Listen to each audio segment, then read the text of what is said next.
somewhat serious.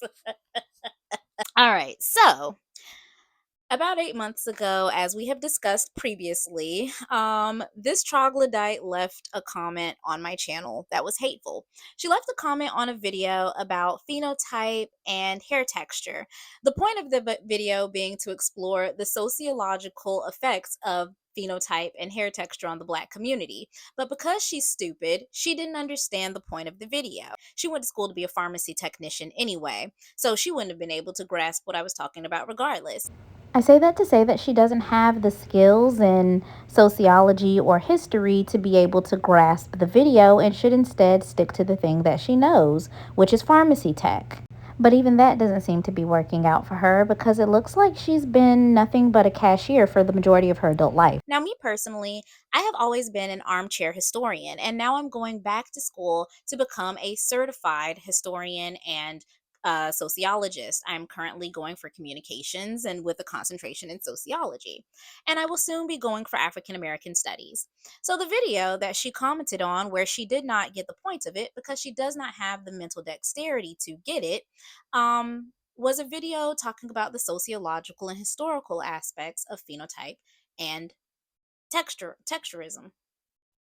And when I called her out for her hateful and technically ignorant comment, she not only doubled down, but then began harassing me and my fiance, taking our pictures, putting them in their videos, and making them the butt of what she thinks are jokes, because she thinks that taking me and my picture and comparing me to cartoon characters is funny. And I guess it would be to someone whose humor hasn't evolved outside of middle school.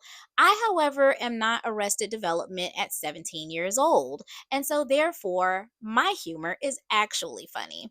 I don't have to compare her to any cartoon characters, nor do I have to compare her to men or animals. The only person that I have to compare this person to is herself, because there's no greater comedy than the series of unfortunate events that has been that woman's life. And so we are going to discuss your life, Amber Hayden, because your life is a comedy of great errors. All right, so let's dig our heels into this. Who is this person who doesn't have the mental or intellectual capacity to understand history, sociology, or African American interdisciplinary studies? Well, that would be Pretty Little Liar, Pretty Little Reality, sorry, Pretty Pretty Little Reality, aka Amber Tatiana Hayden.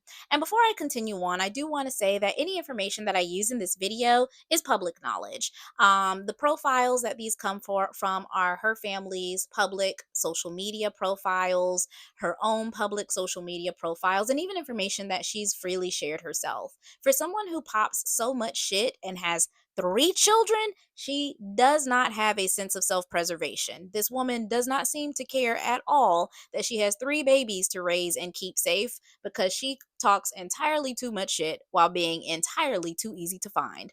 But we'll dig into that deeper. I just want to say the point of this video is not to dox this woman. I recognize that she is a very vulnerable person, a single mother with kids who lives alone, has no man to protect her or support her, and barely has a strong family surrounding her to keep her safe and sane. Hence why she has to lock herself up in her bathroom for hours at a time to hide from the rest of the world and her issues, while she comes at me, someone who actually has a social and love life.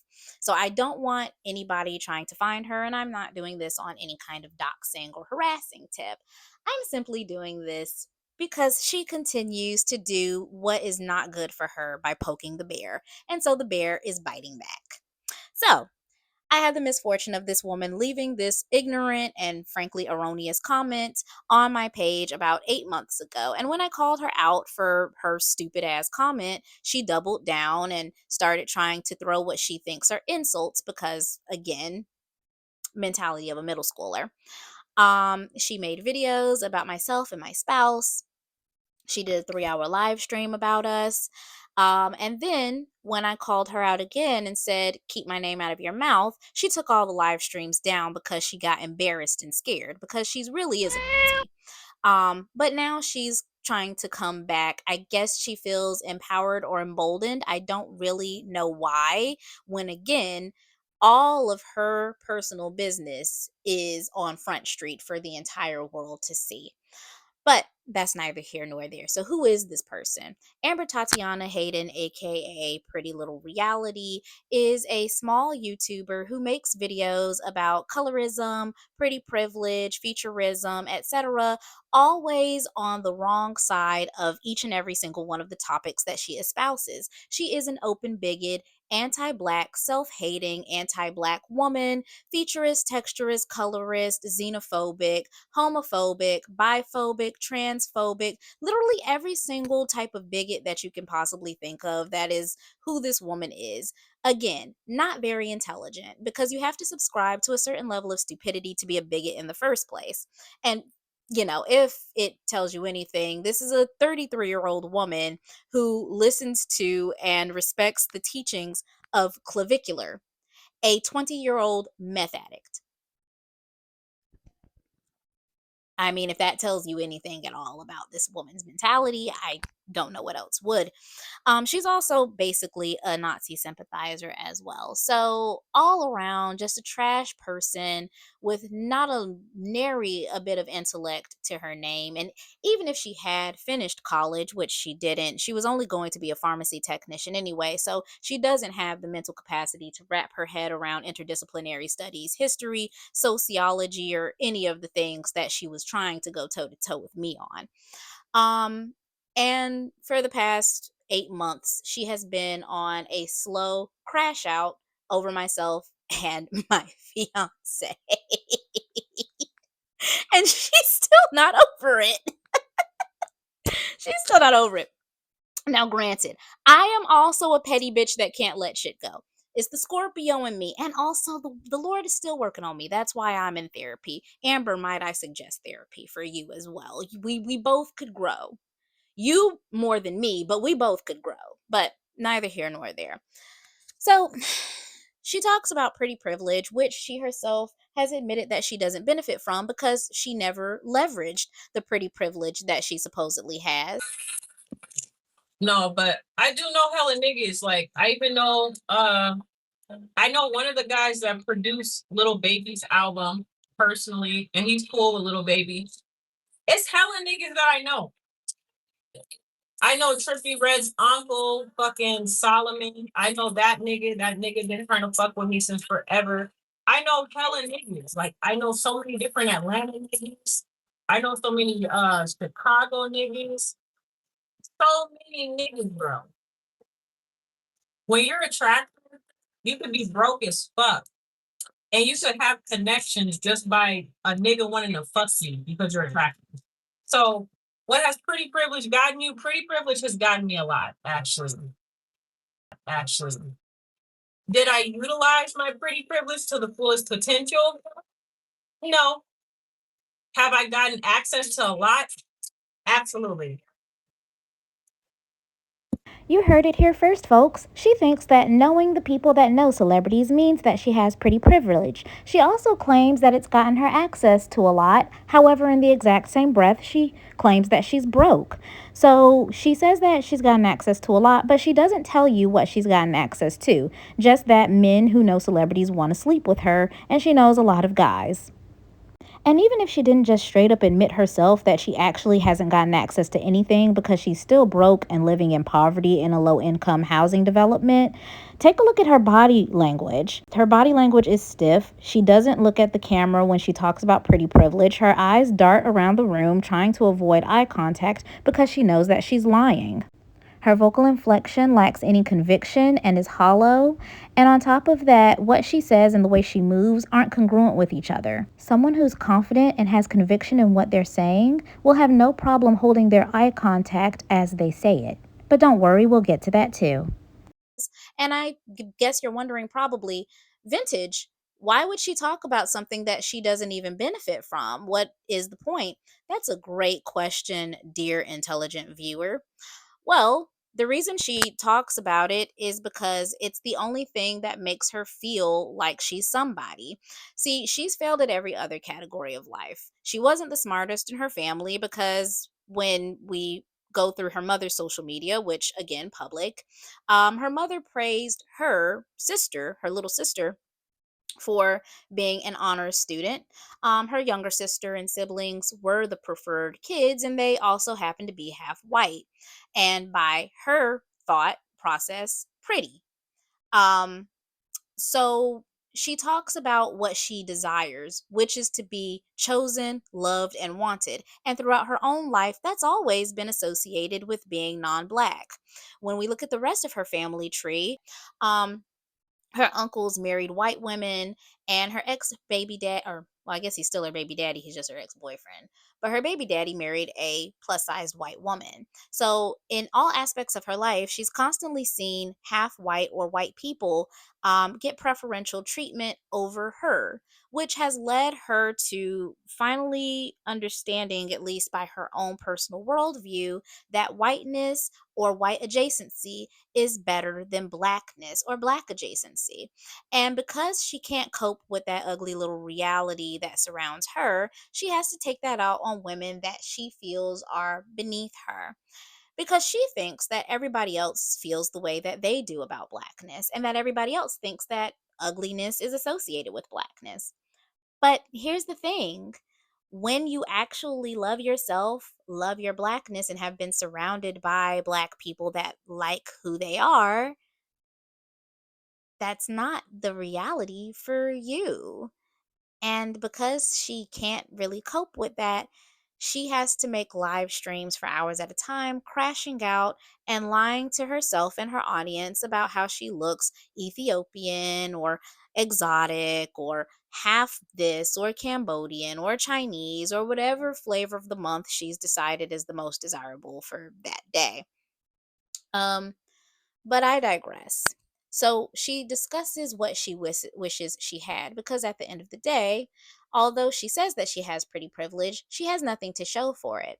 And we know this because, by her own admission, but also by public knowledge, she is still living in low income housing with three children, no partner in sight to help her or her kids. She's underemployed, undereducated, and doesn't seem to have much prospect for upward mobility. Not only that, but in her own videos about pretty privilege, she couldn't even provide stories. See, I watched her video about pretty privilege and the things that you can get, and all she talked about was examples. But do you think she gave any personal anecdotes or stories about how she herself personally benefited from pretty privilege? No, because she doesn't have any. And we know that she hasn't benefited from her so called pretty privilege because, by her own admission in that video, she said that she didn't leverage, or rather, she said some women don't leverage their pretty privilege.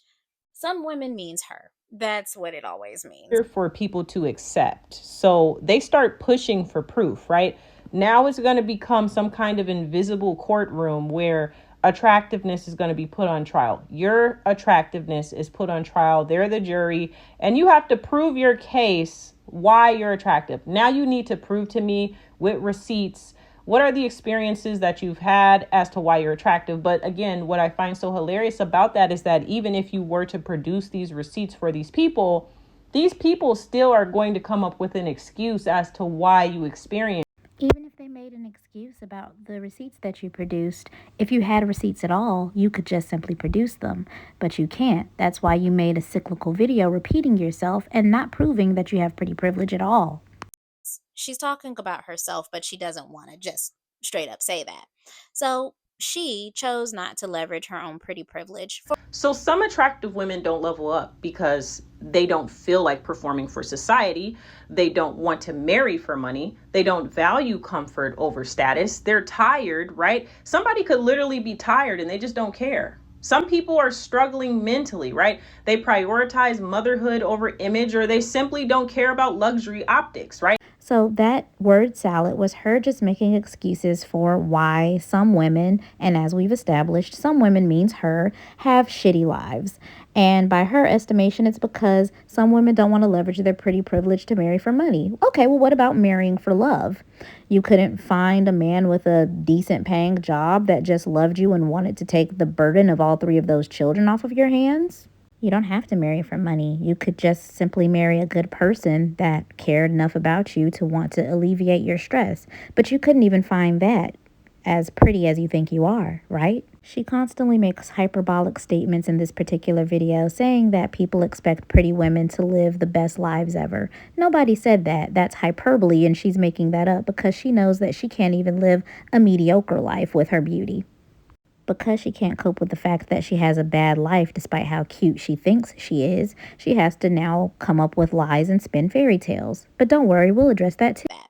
So she chose not to leverage her own pretty privilege for whatever reason, despite having three children who could probably greatly benefit from a better place to stay, bigger place to stay, a father, whatever.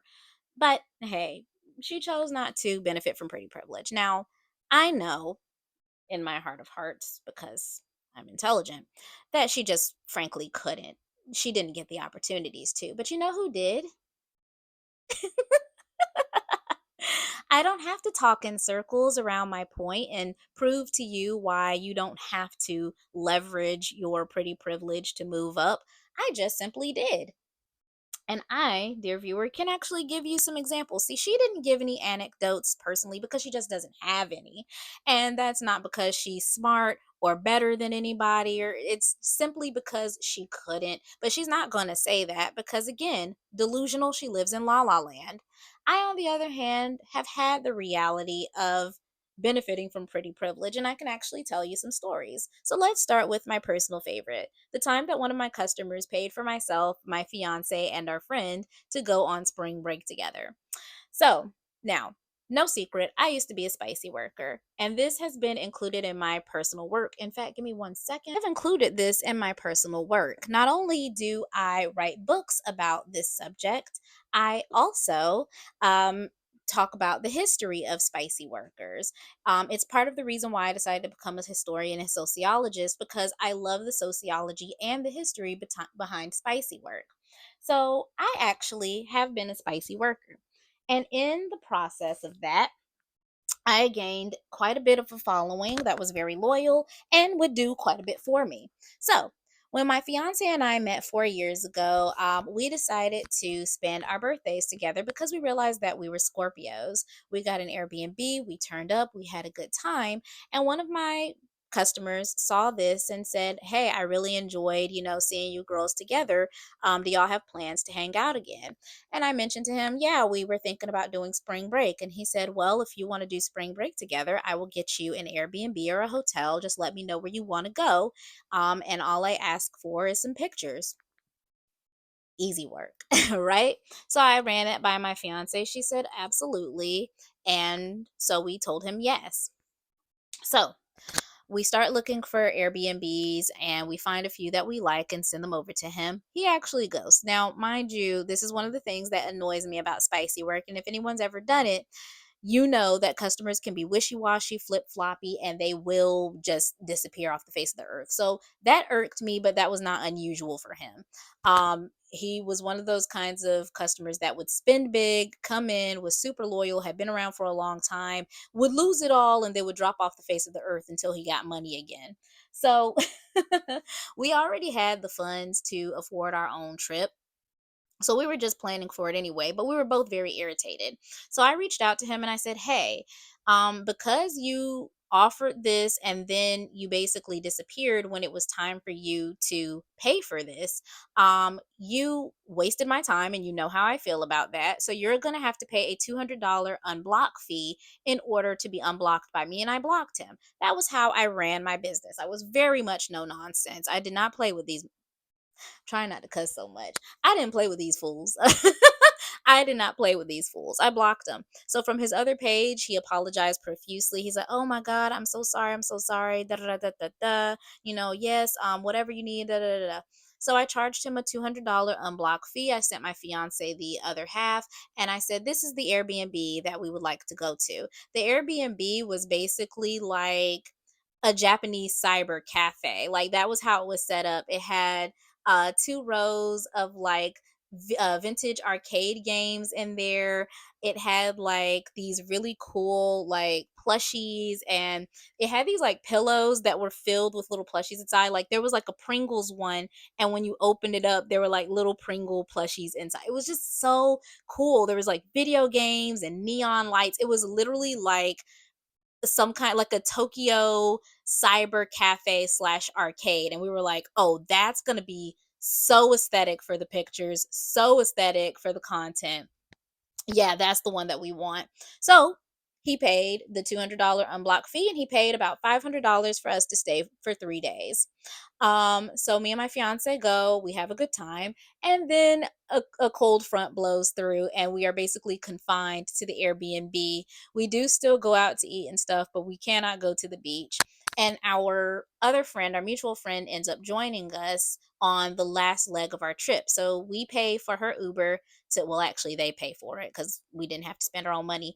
We pay for her Uber to come down to South Carolina so that she can join us. And once she gets there, we realize, well, hey, I mean, she's only going to get to be here for one night. We should try to extend it. Our Airbnb trip is almost over. So this, we only paid for uh 3 days and 2 nights or whatever, 3 days, 3 nights, whatever. We paid for a short amount of time. So we're like, okay, well, let's extend it by a couple of days.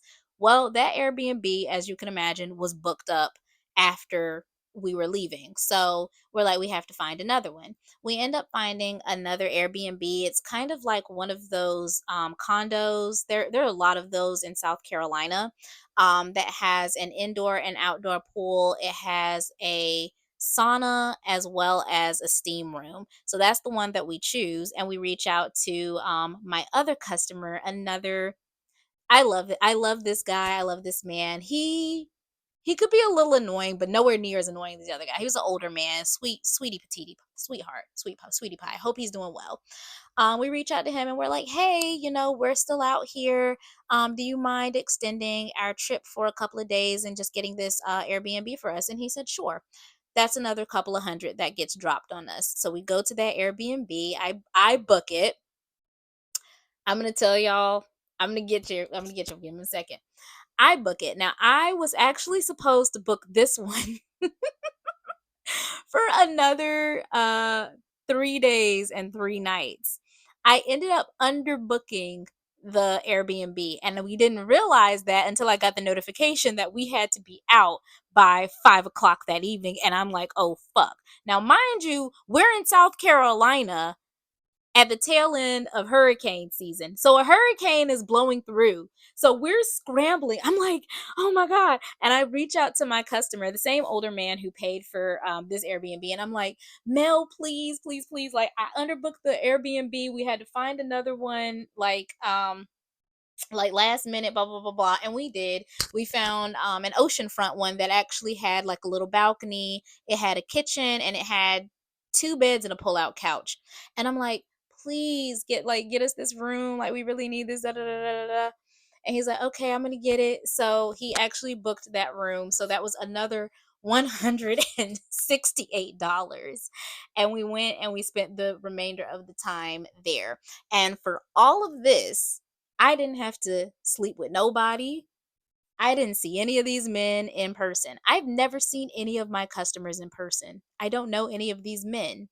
But in the span of a week and some change, these men dropped well over 1,000, 1,500, 2,000 plus dollars on myself and my fiance because, mind you, the rooms alone cost like $800 after everything. We got 3 different luxury Airbnbs, and they paid for all of them. All expenses paid. Didn't have to pay a thing. Didn't have to give these dudes anything but some pictures and a little bit of booty shaking. What are you talking about? So, and, and it's actually really funny because, and on the very last leg of our stay, my fiance confessed to me that she had feelings for me. It's so crazy. Oh my God. Um, So there's that. That's one of my absolute favorite stories of beauty and pretty privilege and desirability, and how that plays out when you actually know how to use it to your extent. We got to have great experiences, and out of that, I got the love of my life. All right, story number two. So this next story is another favorite of mine that you kind of had to be there to believe. But I was sitting at this sidewalk cafe one time. This was in my late 20s. I was 26. And I was sitting at this sidewalk cafe downtown. And as I was sitting, this guy comes by in a beautiful, beautiful red Porsche. And I'm looking at him and I'm looking at it and I'm like, that's a really nice car. The guy pulls up to where I am. So, Sidewalk Cafe is here. This is where the road is. So the guy pulls up to the spot where I'm sitting and he's like, "Hey, are you waiting for anyone or are you dining alone?" And I said, "I'm dining alone." And he said, "If I pay for your meal, can I come and eat with you?" And I said, "If you pay, you absolutely can come and eat with me." He said, "Okay, I'm going to go park up the street because I don't want to get charged for parking because on a weekday downtown, you have to pay for parking." His condo was up the street. So he wanted to go park at his condo. He said, "I'm going to go park up the street." I didn't at the time, I did not know that he had this condo. He just said he was going to go park at his place up the street. I'll come back and I'm going to come sit with you. I said, "Sure, whatever." Didn't believe him whatsoever. About 10 minutes later, here this guy comes. He sits down. He says, "What are we eating?" And I'm like, "Okay." And he's like, "I told you I was going to come back. And I told you I was going to come and we were going to eat together. So what are we having?" So I told him that I was trying the dessert shooters and I was going to have the derby pie. I always get the derby pie when I go to this cafe. So he sits down. He says, "Yeah, the dessert shooters look good and I'm going to have this." I don't remember the other thing. I think he ordered the tart, the fruit tart. Um, so he said, "I'm going to have this." So we're talking. And he's telling me about his trip to DC. He mentions that he has a daughter. He was slightly older than me. I was 26, going on 27 at the time. He was 36. And as we're talking, a guy comes up to him and he says, "Oh, hey, man, it's good to see you." And the guy's like, "Oh, hey, good to see you too." And he said, "Look, you really helped me out. I'm really grateful to you, blah, blah, blah, blah, blah. Like, you're a lifesaver." Come to find out, the man is a lawyer. This ended up being one of his clients. I believe I believe he was a lawyer for family court. I really don't remember. But guy was a lawyer. That was one of his clients. They talk, exchange, a few words. The guy introduces him to me, and then he goes off and whatever. So we talk a little bit about what he does for work, what I do for work. I've been in property management for 12 years. So we talk about what he does for work, what I do for work, etc. I asked him where did he park that was free, and he said, "Oh, I live at the condo up the street." Now, the condo up the street used to be the place to live downtown. Like, it was really nice.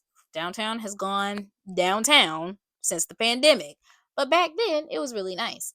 So, I know this condo that he's talking about, and I actually dog set for an older elderly white family that lived there a little while back.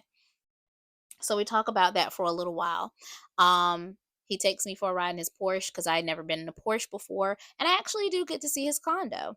I never slept with the guy. Never did anything untoward with him. Just spent some time with him and was like, "All right, cool." So why did I not end up with him? Well, one, I did not want to date anyone with kids. I do not want kids. And the only time I think I'll have kids is maybe when I get older. I wouldn't mind fostering children, but I don't want children of my own. So I don't want his kids, and I don't want anybody's kids. I also thought he was too old for me. I don't know why, but at the time I was like, "Ugh, 26. I'm 26. He's 30. He's almost 40." I don't know. I just thought he was too old for me. But what really was the final nail in the coffin was when he asked me to hang out with him and some of his friends. And he said, "Oh, we're going to this festival. You can come if you want." And I asked him, "Well, hey, do you want me to come or not?" He said, "Well, you can just come if you want to." I don't get down like that. Either you're asking me on a date or you're asking me to hang out, but you're not going to make it seem like you're doing me a favor by inviting me. You can come if you want. That was never going to fly. So I stopped talking to him. Simple as that. These are just a couple of examples of pretty privilege. I don't want to make the whole video about me, but when you actually benefit from pretty privilege, you actually have stories to tell. You don't have to make a video talking about how you don't have to leverage your privilege or not everyone chooses to leverage their privilege. You can just actually talk about the way that your privilege has benefited you and the way that you have gotten things out of your privilege. I mean, you know what I mean? Like, very simple. If that's going to be your content, then, have something to actually say. My point in saying all that is that she doesn't have anything to say. She never does. Here's the ugly little reality of things. This is a 33-year-old single woman with two baby fathers and three kids. She lives in a low income housing complex. She is underemployed. She is underhoused, frankly. And because she is so disliked by her entire community, by the admission of one of her community members, someone that knows her personally, she is the talk of the entire apartment complex. And it's not just this person that said it was also her baby daddy, who also likened her to being a spicy worker. Now, she's surrounded by horrible people. So they think that that's a bad thing. I know that it's not a bad thing to be a single mom. I know it's not a bad thing to be a spicy worker. Those things really don't matter when you are someone who cares about people's humanity. But this person has demonstrated time and time again that she doesn't care about anyone's humanity. She lost touch with her own a long time ago because she's been kicked by life so much that all she can do is swing blindly at the air. That's why she has to continuously attack me by going for my looks. She can't go for anything else. You can't say I have a bad life because I don't. You can't say that I'm underemployed because I'm not. You can't say that I'm undereducated because I'm not. You can't say that I don't have a gorgeous apartment because I do. You can't say that I'm not loved because you see the way my fiance stares at me in my video. You can't say that I have an STD because I don't. And even if I did, nobody hates me enough to have put my business all on Front Street. My sexual proclivities have not been made clear in public knowledge for everybody. But you know who has? Hers, because of the man that she decided to lay down with and his absolute disdain and disrespect for the mother of his children. It has been put out that she has something that she can't give back.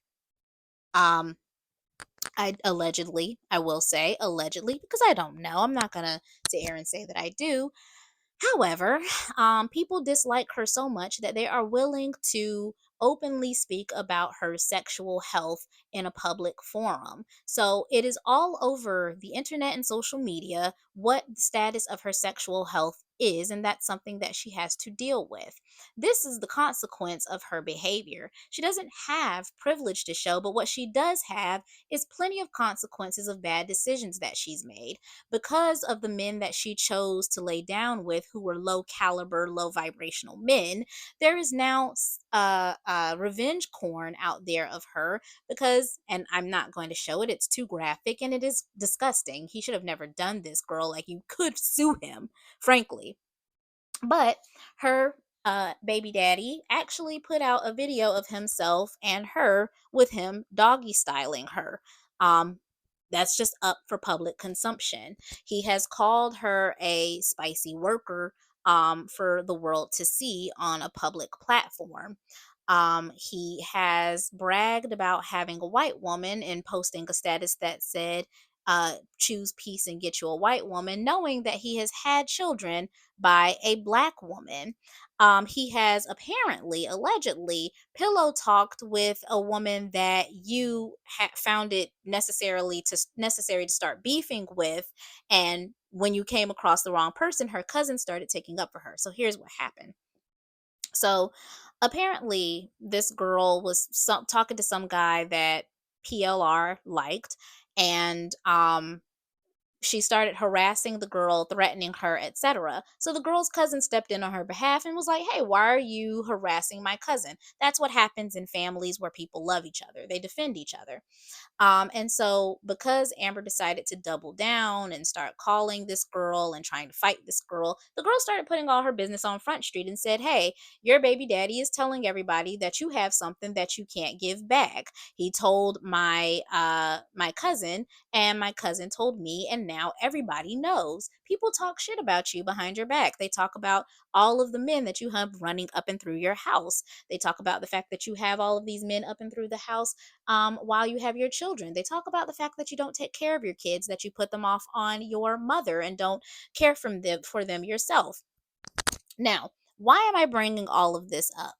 Because As I said earlier in the video, you would think that someone who is in such a vulnerable position, who has three babies, three minor children to take care of, is a single black mother living in a low income housing a complex, probably with very minimal security, would want to do everything that it took to protect herself. And that would mean choosing better people in her life and not talking shit that her writing checks with her mouth that her ass can't cash. You would think that someone who had so much personal and private information now made public by people who do not like her because she cannot simply keep her mouth shut and live her life and care for her babies, you would think that she would want to protect herself by keeping people's names out of her mouth with whom she cannot tango. But because she has this inability to actually exercise any sort of impulse control, emotional intellect, or as I said before, big picture thinking to say, hey, maybe I should shut my mouth considering I have kids to take care of and my entire address is out for public knowledge on the internet. Maybe I should, just be quiet and calm my ass down, find some hobbies, do some journaling, I, go outside, touch grass, something. I mean, I know that might be hard where you live because you live in a literal concrete jungle, but I'm sure there's a park somewhere that you can go and put your toes on the grass. I don't know, man. You would think, right? But no, instead, she keeps tangoing with people with whom she cannot compete. And so that is why we now have the knowledge of her sexual and physical health status and know that allegedly she has an STD. We also know that she is the talk of her community, the laughing stock of her community, and that people talk about her sexual activity and what she does in and out of her house. We know that she does not properly watch her children because apparently, allegedly, one of her kids was the reason why her apartment complex got burnt down. We also know that a part of this inferiority complex she has about being black and the internalized anti blackness that she has comes from the fact that multiple of her family members got with white people, starting all the way back from her grandfather, who married a white woman, had half white kids, and then those uncles had married white women and had three-quarters white kids, and then her mother even had half white kids. So all throughout her life, she has seen nothing but black people trying to breed out their blackness, choosing whiteness, and preferring white and light skin. And so she has been chasing that bear her entire life.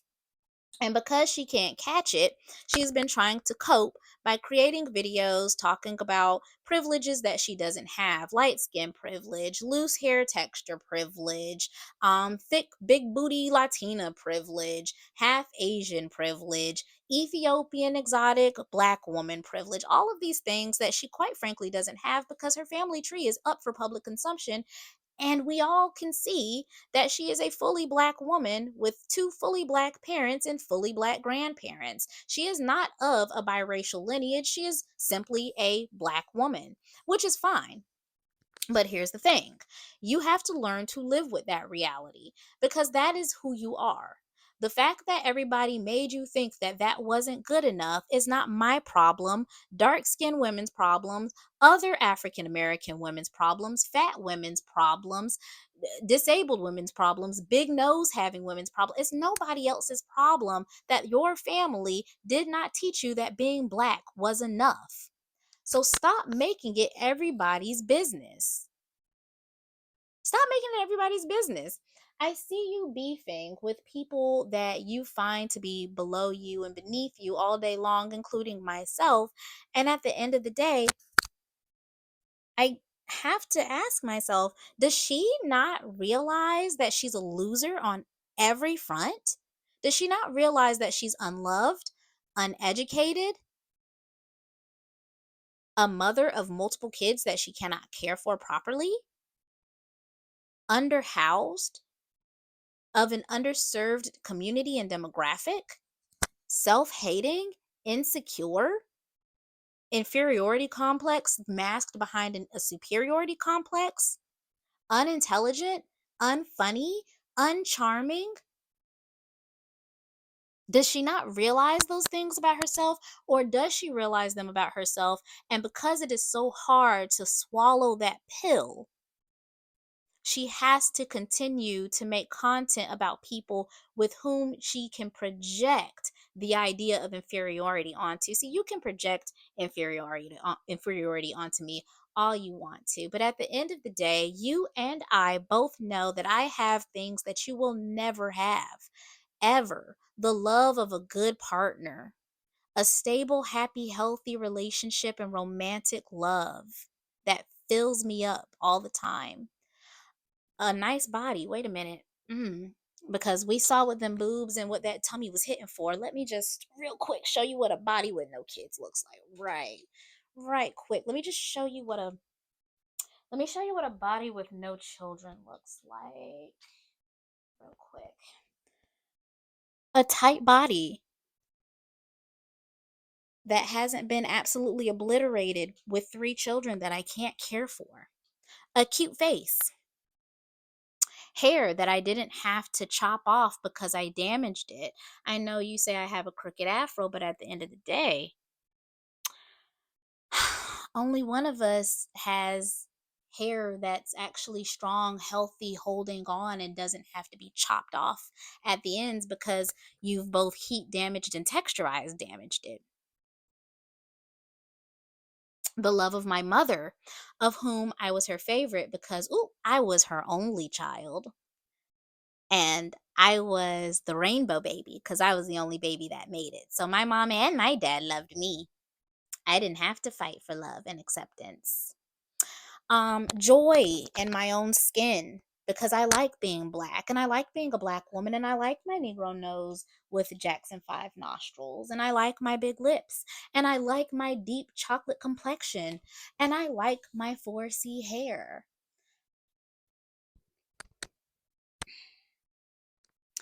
You and I both know that you do not have anything worth desiring, and that includes your looks. You don't wash me.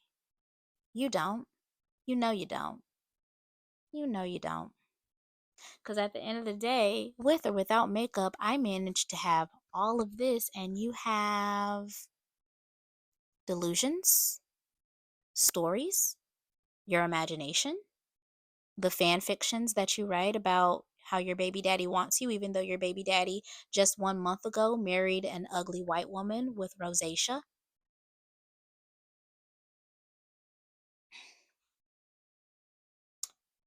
I have respect of the people in my life, and you have the disdain of your entire community, so much so that, sorry, I think my microphone died. Um, yeah, my microphone died. Sorry, you guys might have missed quite a bit of that. But what I was trying to say was, at the end of the day, you not only have nothing that I want, but I have everything that you want.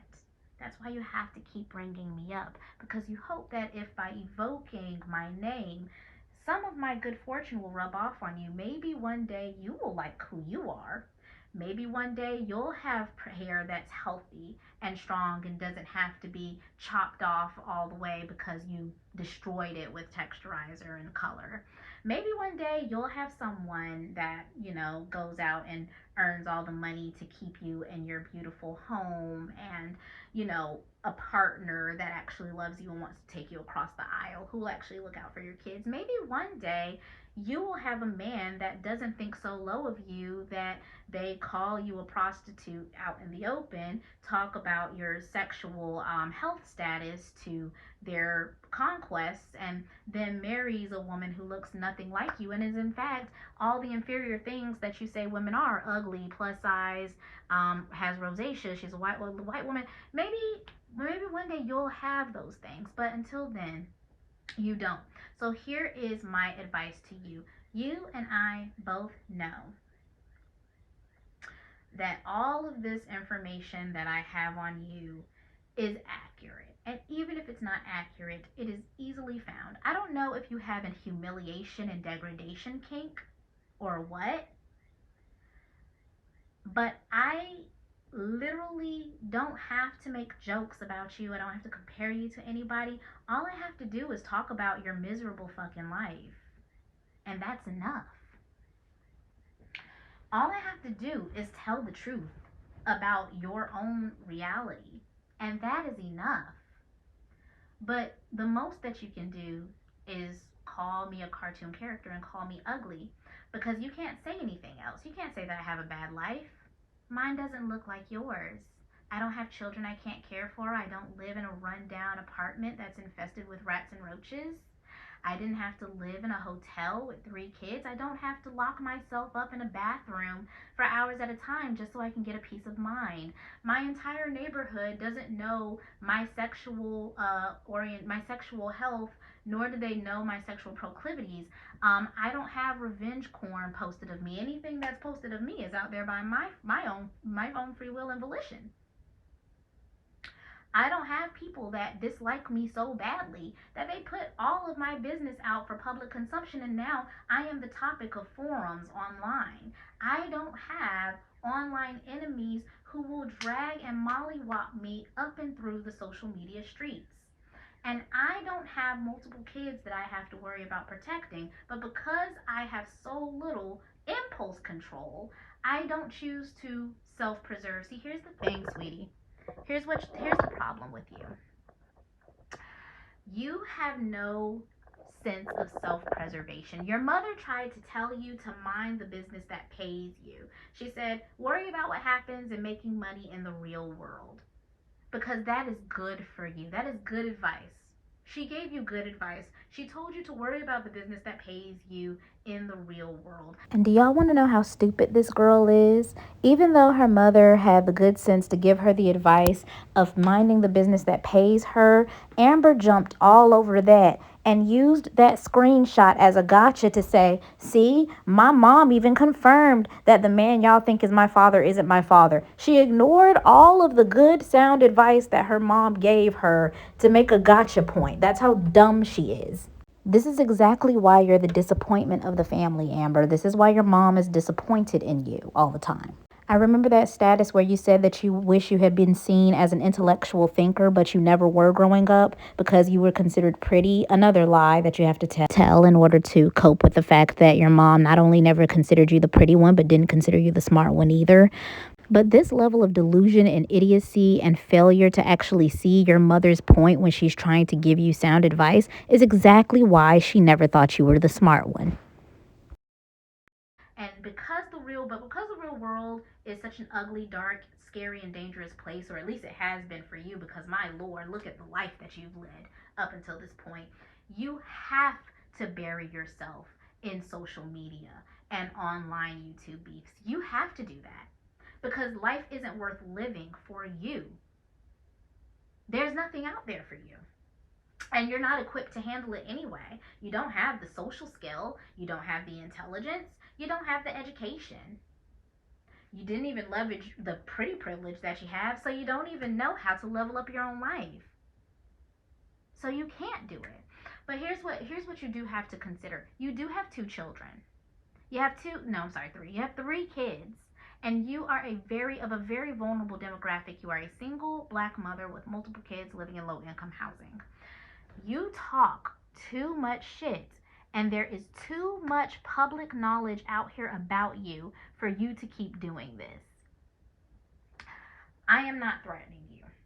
I live in the South, Southeast. I have no desire to even visit where you live. Not like it's never been on my list. I've never been enticed by a place that literally seems like the worst of what England has to offer, but with black people. I'm not interested in going there.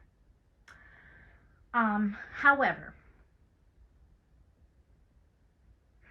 my advice to you would be to be very careful. You talk entirely too much shit to have all of this information out there about you. Where you live is easy to find, and you have kids. You keep going around on the internet making enemies, you're going to end up coming across the wrong person, and something bad is going to possibly happen to yourself and your children. Not a threat, an observation. Because at the end of the day, as much as I don't like you, and as stupid as I think you are, I still recognize that you are a vulnerable black woman. And I recognize that you're an insecure mess of a person on the inside who is hurting and just dying for validation of some type. And that really breaks my heart for you. I hate that. I'm so sorry. I really hate that for you. But it's not my problem and it should not be at my expense. You've had multiple times to stop talking about me. Now I have to do this. I have to use the humiliation kink that you apparently have to dog walk you through the social media streets with the hopes that you will stop, but you won't. You won't. Because you do not have impulse control. You're not capable. You're too broken. You're too broken. You are mentally unwell and you need professional help. And I don't think you can afford it. There are sliding scale therapists and mental caretakers that I'm sure could probably help you, but you don't seem to be intelligent enough to know how to utilize any resources to take care of yourself and better yourself in your situation. So you probably won't get the help that you so desperately, desperately need. And that's unfortunate. But I'm going to tell you for the final time, because you deleted those live streams the first time because you were embarrassed and ashamed, and I scared you. You're a pussy. And I know that. You deleted those live streams the first time because you wanted to. You wanted to make it seem like you were over it, but you're not. You can't move forward. You can't move forward. You're not capable. But I will give you this advice. Here's what I'm going to say. You need to get a hobby. Read some books. Read some books. Do some journaling. Do some soul searching. Do some internal work. You're a singer, right? Sing about the frustrations that you're having, because I know you have a lot of them. Find a way to cope with the terrible, terrible circumstances that have been your life, because you've had a bad life. You've had an awful fucking life, girl. Your life is rough, okay? It ain't been no crystal stair. And I know you need to learn. I know you need to cope with it. Find a way to cope with your life. Find a therapist that you can afford. Delete your current content because it's bad and it's not contributing anything to the world, and it does not make you look good. Like, it makes you look dumb. It could very, very literally, this content could be used against you to stunt your ability to get employment. And I can see from your employment history that you've constantly dealt with being underemployed. You've been a seasonal worker and cashier for what seems to be the majority of your adult life. And now I think you work at a call center. None of those are very high paying jobs. And I know it's really hard on you to take care of 3 kids with very minimal employment. So I would work on finding gainful employment. Go back to school. I have. Get you a certification, get a skill, learn a trade, maybe go get some other kind of education, and work towards getting better employment so you can better take care of yourself and your kids. I would get off of social media. It doesn't do you any favors. It is absolutely destroying your mental health, and I can see the effect that it's having all over your body. It's not helping you. You can't handle being on the internet. You can't. So I would get off the internet and I would find things to do. Go to some, it's getting warm outside. Go to some music festivals. Go to some food truck, like, do y'all have food truck festivals? Go to some food truck festival. Go to some fairs. Do some shopping. Take the babies to the park. Do speed dating for single parents. Do things outside with actual fucking people. Touch some grass, literally smell the fresh air, listen to the birds sing. You need to get off of social media. Delete that content because it's bad. Take down the live streams. Stop the live streams, Bookie Butt. It's not helping you. It doesn't make you look good. Don't reply to this because it's only going to get worse from here for you. Um, Work on making new content. Work on doing something that's actually, I don't know, beneficial. Like, you could talk about trying to level up as a single mom.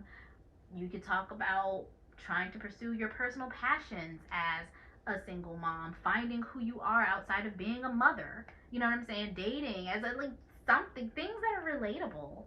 But you would have to be a likable person. So you have to work on that. And the way you work on that is by getting your social skills up, which you can do if you leave the house. You've got to leave the house. You've got to do actual things with actual people. Whew. Lord, have mercy. I say all that to say, baby girl, don't let this continue. Don't let this continue, because it's just looking bad. It's getting looking worse and worse and worse on your end, and it's starting to be embarrassing.